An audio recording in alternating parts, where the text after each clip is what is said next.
Jags 47-10, while the Ravens got their first win at Jerry's World, beating Dallas 28-25. Stephen A., which is more surprising? Is it the Bills' 3-0 record or the Ravens' 1-2?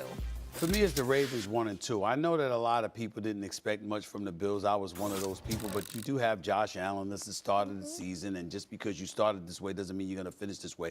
I don't believe that anybody believed that the Ravens would start out 0-2, that they'd be 1-2, but you're up 28-6, and you got to hold on because the Dallas Cowboys nearly came back and beat you before you beat them 28-25. I don't believe that we expected that from a team that was in the AFC Championship game, that has Lamar Jackson, that acquired Derrick Henry in the offseason, etc. I think you expected more from them. Now, obviously, the defensive coordinator is gone. You've got somebody new there. McDonald's is in Seattle. I get all of that. You still got John Harbaugh, and I know he lost some other assistants as well, and that might be a cause for, for concern. I just expected more from the Baltimore Ravens than I have seen. I expected them to cement themselves as the number one challenger to supremacy by the Kansas City Chiefs, and that is not what I have seen thus far from this team. That has surprised me. Would you like to go? It's the Bills. The Bills are 3-0. They're an absolute wagon. First of all, since they fell down 17-3 in the first half against the Cardinals game one, they've outscored their opponents 109-31. This is the NFL. They're beating the absolute tar out of teams. People. Number two, they traded away a wide receiver that was the 50% of the best duo in football for the last, I think, 4 or 5 years statistically between Josh Allen and Stephon Diggs. Could you imagine what some teams would look like if they had traded away their number one receiver like that? Could you imagine Tua if he's playing in that offense without Tyreek, or if the Eagles got rid of an A.J. Brown or the Vikings got rid of a Justin Jefferson? They wouldn't look like this. 2 years ago, they had the number one defense in football. 5 starters, basically half of the defense, is gone from that team, and they've given up 31 points since that 17-3 deficit against Arizona. They've got 6th round corner, 6th round safety, 5th round linebacker. I mean, these guys that they're just taking and plugging in, they're playing unbelievable defense. Yeah. The fact that they're doing that, I know this on record, the expectation was this was going to be the year they took the step back, and they would get the Stephon Diggs contract off the books, and then next year was the year that they were going to make a run. Yeah. They look like the best offense in football right now, and they look like one of the best defenses in football. Who's going to stop them? So here's why you're wrong. Because we've talked about Josh Allen being, if not the second best, the third best quarterback in the NFL. Right. There's also been a lot of other stuff said about Josh Allen. We're not going to do that because everybody loves Josh Allen. Relax. We know he's a stud. We know he's a stud. Don't stir that pot. No. When you have a guy like Josh Allen, I personally felt like the Bills would be a lot better than people expected. Losing Stephon Diggs, I felt like would be addition by subtraction, and we're seeing that now. To me, it is the Ravens, because the last time I saw the Ravens in the AFC title game, it wasn't the Chiefs that beat the Ravens. It was the Ravens who beat the Ravens. They forgot their entire identity. Zay Flowers in the fumble, Lamar Jackson forgetting his superpower. Then you have a season in which, an offseason where we praise them for getting Derrick Henry, and you're like, okay, luxury item, but I like it because they're making this an even bigger strength. And what we've seen through 3 games is sort of, how do we use Derrick? In what way are we using Derrick? Are we using Derrick enough? Talk about the loss. I understand they lost their defensive coordinator. They lost Denard Wilson, their secondary coach. That is a huge, huge loss. Yeah. Obviously, I know the Kansas City Chiefs are in the AFC, but we living in the now. We living in the present because it's a gift. And right now, the Buffalo Bills look like the best team in the AFC. They hitting on all cylinders offensively. Josh Allen is not having to play hero ball. They've done enough around him. This has become about the whole team and everybody on it defensively, offensively, and schematically.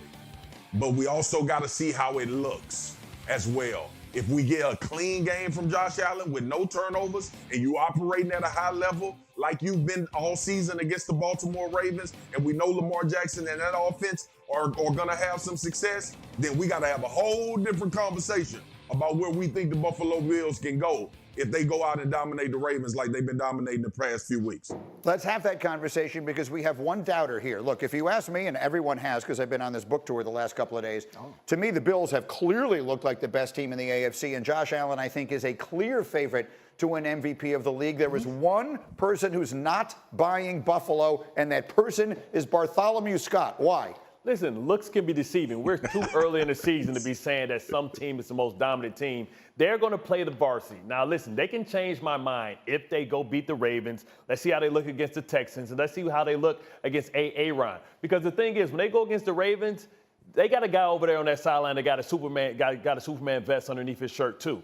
And I want to see what happens when they have somebody who can present problems for that defense, right? I think this defense hasn't been tested yet. I look at what happened against Arizona. The Baltimore Ravens can run the football. They're trying to figure out how to use Derrick Henry. They got away with some sins last week with Jacksonville. Jacksonville, I thought I was watching a scene from Kindergarten Cop doing a fire drill. Like, just by moving a running back from one side to the next, they were losing their damn mind. That's not going to happen with the Baltimore Ravens. And Kyle Hamilton's going to probably be in the box and be that spy over Josh Allen, two of the best athletes that we have in the game. And I can't wait to see that matchup. Put the picks up on the screen, Cindy, if you could. We'll have the picks all morning long. What do you think, Dan? I just think Buffalo's in better shape right now as a team. I mean, look, they have played the best of anyone. You may think it's fool's gold, but the fact of the matter is they're playing better. Yeah. Baltimore barely scrapes by, not barely scrapes by. They almost did their fourth quarter blown lead thing last week in Dallas, and they were 2-0 or 0-2 going in. I just think with the defense with Baltimore right now, there's too many question marks. I think the offensive line's still putting itself together.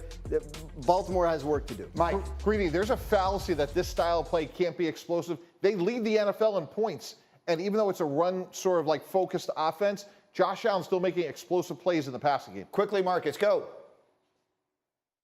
I got Buffalo because they've been the most efficient and, to me, the most explosive team and one you can hang your hat on based on what they're doing philosophically. Bart, I feel you on the Baltimore Ravens. My only issue with Baltimore is their self-implosion.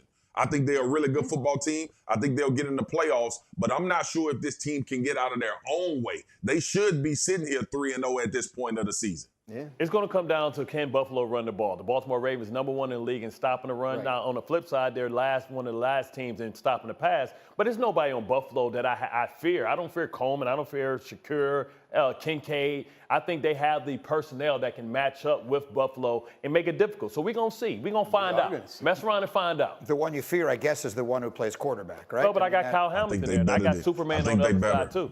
I got Superman on the other side. And that is Bart I think they're better than you're giving them credit for, Bart. That is true. We will I think they're better than you're giving them credit for, bro. That would be a double win for Bart. If the Ravens win this game, that would be a win-win situation. His beloved Ravens.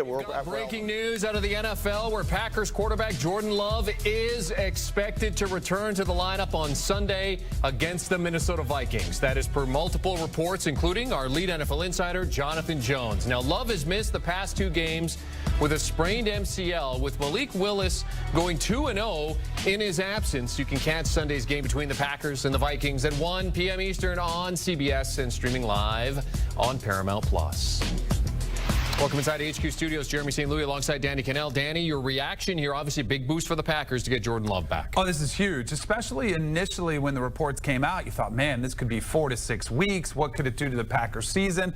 Jeremy, I remember you and I talked about it. We're like, you just got to go 500 when you lose your starting quarterback. To go 2-0 and to get him back sooner than expected, this is huge news for the Packers. And I think this will infuse some life in the organization, which has got to be feeling really good about where they stand right now in the NFL. Everybody has picked up their game, and they got some really solid play out of Malik Willis. So this is great news for Packers fans. I think this is great. It's great for the NFL because I do think Jordan Love is one of the young faces of the league that's going to be playing here for a long time. Just signed the contract. I think this is awesome. Given what we saw from Malik Willis and the fact that he did go 2-0 and the offense looked decent with him in it, obviously. Are you stirring up quarterback controversy? A reliance on the run. Josh Jacobs obviously a big part of things, but what I'm trying to say is, do you think Malik Willis still plays a part in this? Maybe as a kind of a spell quarterback at times. I doubt it. I don't know if Matt LaFleur is going to want to do that, but it probably is an option. Maybe they sprinkle it in there. We've seen other quarterbacks before that are as mobile and athletic as Malik Willis is, and wildcat packages, short yarded situation, and then that debate always crops up. Well, do you want to take Jordan Love off the field? That'll be a decision they'll probably have to make. But I think the best part about this is now you have some depth at the position. Malik Willis looked like his career potentially was going off the rails when he started in Tennessee, was given the option with the Titans. And I think this is a prime example of where so many quarterbacks, we want to judge their success or failure by how they play on the field, when a lot of times it is about the surroundings, about the supporting cast, the coaching you receive and the development you receive. And it is a tribute to Matt LaFleur, who's done a phenomenal job with all the quarterbacks that he's coached, and getting the most out of Malik Willis, I think, is really a testament to him. And it's great to see a young quarterback who a lot of people had written off get an opportunity and make the most of it. Minnesota Vikings come in as one of 5 undefeated teams in the NFL, sitting at 3-0. Packers there at 2-1. So when you look at Minnesota in this matchup, does this alter things, the way they set themselves up defensively, taking on Jordan Love versus taking on Malik Willis? Yes, I mean, I think clearly because of what you mentioned, Malik Willis, and the way they were running the ball with Josh Jacobs, I think they'll be more prepared for a more balanced attack and be ready for that passing game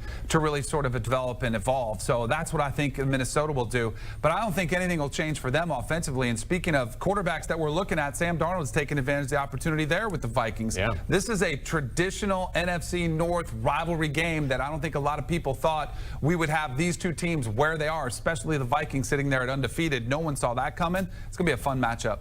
Yep. Following the breaking news here on CBS Sports HQ, Jordan Love is expected. Dolphins are starting quarterback Tyler Snoop Huntley on Monday night against the Titans. Skylar Thompson, who started last week's loss to the Seahawks, is currently dealing with a rib injury.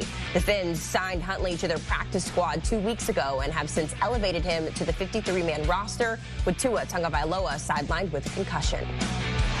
Over to Detroit, where the Lions head coach Dan Campbell says he expects Sam Laporta to play on Monday against the Seahawks. The All-Pro tight end suffered a sprained ankle during last week's win against the Cardinals, but should be good to go. Laporta ranks 3rd on the Lions this season in both catches and receiving yards. And the Raiders will be without Devontae Adams and Max Crosby for Sunday's game against the Browns. Adams is dealing with a hamstring injury while Crosby hurt his ankle. This will be the first game that Crosby misses in his 6-year career with the Raiders. Here's a look at some other notable injury reports heading into the weekend. A number of players already ruled out, including Cooper Kupp, Tank Dell, Trey McBride, and Devontae Smith. A.J. Brown, meanwhile, is questionable, as is Jordan Love, Joe Mixon, and Deebo Samuel. And down in New Orleans, the Saints could be without Alvin Kamara and Chris Olave, who are listed as questionable. In the NFL, the Miami Dolphins are starting quarterback Tyler Snoop Huntley on Monday night against the Titans. Skylar Thompson, who started last week's loss to the Seahawks, is currently dealing with a rib injury. The Fins signed Huntley to their practice squad 2 weeks ago and have since elevated him to the 53-man roster, with Tua Tagovailoa sidelined with a concussion. Over to Detroit, where the Lions head coach Dan Campbell says he expects Sam Laporta to play on Monday against the Seahawks. The All-Pro tight end suffered a sprained ankle during last week's win against the Cardinals, but should be good to go. Laporta ranks 3rd on the Lions this season in both catches and receiving yards. And the Raiders will be without Devontae Adams and Max Crosby for Sunday's game against the Browns. Adams is dealing with a hamstring injury while Crosby hurt his ankle. This will be the first game that Crosby misses in his 6-year career with the Raiders.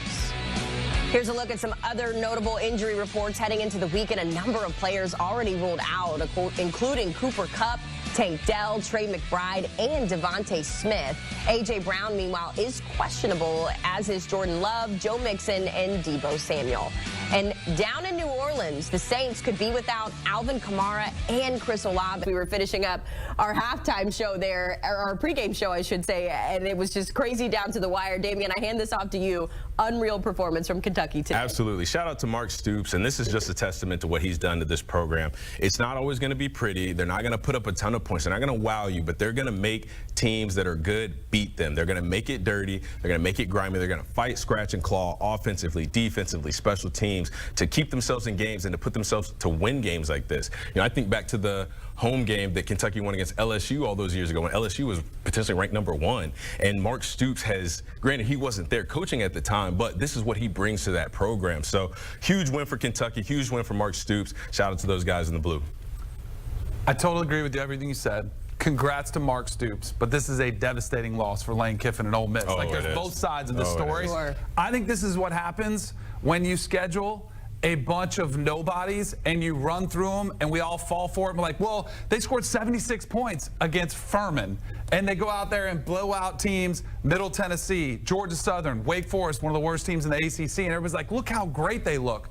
You don't truly know the makeup of your team until you get tested, until you get punched in the mouth. And today, Ole Miss got punched in the mouth, and they did not respond. They looked shook for most of the second half, thinking, wait a second, this team is still trying against us? We're Ole Miss. We blow out everybody. And they did not respond to the test. So this is, yes, it's about Kentucky, but it's also about Ole Miss coming up short in a year where their fan base thought they were on a straight line for the playoffs and potentially a national championship. This is a devastating loss for Lane Kiffin and Ole Miss. Well, Ole Miss still have everything they want right in front of them with the new format of college football playoff. I know I say this a million times, especially being in the SEC.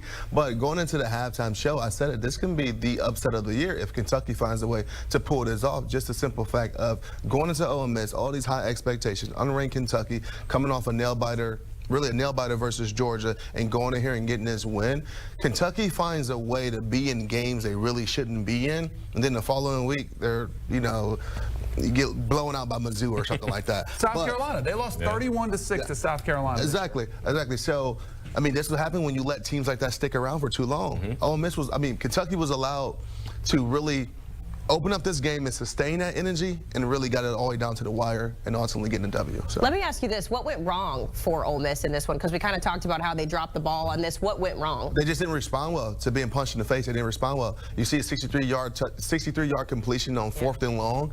Plays like that, you just don't respond well enough to regain the momentum. And going into a hostile environment, being a home team, and then you got a team like Kentucky coming in there and they making these big plays, you feel that energy start to seep away because your fan base is like, oh my God, another one, like, what are you guys are doing? Kentucky, like,